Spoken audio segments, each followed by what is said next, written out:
Hello Gym Fam, welcome and welcome back to our channel. Today we're checking into Dockside Inn and Suites at Universal Orlando, one of the most affordable ways to stay right in the Universal bubble. But does saving money mean giving up the magic, or is it actually one of the best value stays at Universal? We're taking you with us for a quick staycation to explore the rooms, the resort, the amenities, and all the perks that come with staying on property. Let's get this Universal staycation started.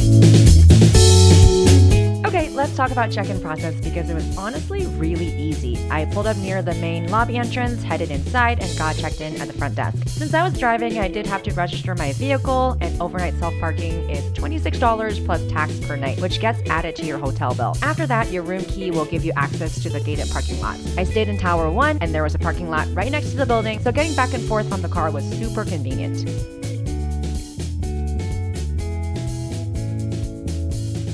All right, so very basic room. We got presumably two queen size beds, I wanna say. So it's just me today, one person, but I do wanna say that I'm very appreciative of the fact that they already put a key card in here. Because usually when you have two key cards, this is how you turn your lights on. So they already got that, so that's ready to go. So let's turn some light on. We have a floor to ceiling dressing mirror, my outfit of the day. This is sort of my travel outfit, as you've seen. And they don't really have a formal closet, but they do have an enclosed space with a curtain. So let's see if we can open this up. Yeah, you can. Okay, you have extra blankets, comforter, and we have an iron and an ironing board, luggage rack down here that's hidden, and a little hook to hook some stuff up, and then you have some extra hangers, and they also provide you with a safe, which is always nice and useful.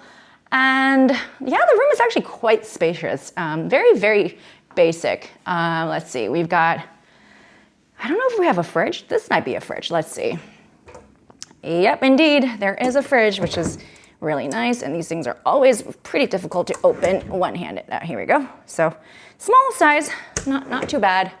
But you have your Cuisinart little coffee pouches and decaf coffee. Bunch of ample plug-in though. We got USB-A, USB-C, universal socket, and a little ice tray over here with some cups. And on this side, it's a really big size desk. And you know what? I think the little ottoman can be pulled out and perhaps be turned into maybe like storage. I don't know if you can open it. I don't think you can. Yeah, no, it's just an ottoman. So no chair, but big old ottoman that you can sit on to do some work, which I think I'll be doing a little bit tomorrow. Yeah, the view, the team member asked me if I wanted a higher floor. I said, sure, why not? So on this side, you can't really see much. I guess you can see Island of Adventure over there, but it's very, very quiet up here for sure. And okay, and lovely view of the parking lot. And okay, and then the bed. This is a nice little touch. It looks like a little treasure chest. I don't think you can open it though. Looks pretty locked. It says Ohio travel bag. Okay, even has a name, but I don't think you can open this. Maybe I'm just not seeing it. And then you have the remote and more charging. Nice USB-A, little alarm clock. So on this side we have, well, I guess, little serve, sort of motifed, themed. And then on this side, I mean, it's an adjoining room. So I guess if you have other guests, you can probably put them together and open this door. I see just myself today. So, and then they have the controller. Oh, okay, hold on.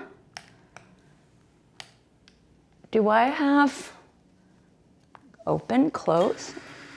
Oh, nice. Okay, so you do have the controller for the curtains. Yeah, I mean, that is a nice little luxurious touch of like your basic old all-star stuff. That little panel and everything. And last time when we stayed over at, I want to say Helios Grand, they had a panel, but that one's on an iPad, not on the wall. But hey, that's something else. Okay, let's check out the bathroom. Pretty big size. I think this is another one of those accessibility bathrooms. And let's see. Yeah, they've got a little accessibility on-ramp, and I mean, this one does have a tub, so. And then pretty basic amenities. Everything is all in bottles, squared, secured on the walls. So there you go. And Let's see. Oh, they have conditioner and shampoo. They don't have a body wash, so you're stuck with a soap bar. All right, you live and learn. And on this side, you have a gentle facial soap. So again, very basic. Got a hair dryer. The mirror is really nice. It's very bright in here. A little hook for your towels and everything. So, okay, well, that's pretty much it. Well, I had forgotten that a while back, I actually stayed here the very, very first time I visited Universal Studios Florida. This must have been, 3, 4, oh gosh, like a long time ago. And then I stayed at Dockside, but they, I guess, upgraded me to one of those, like a one-person suite. So they had a little bedroom in the back and living room. The living room also had 2 beds, which is really interesting. But I was curious as to what they were going to do with me today. Just one night, just here, because I needed to kind of tie it over to another stay. So with this stay, you actually get early entry.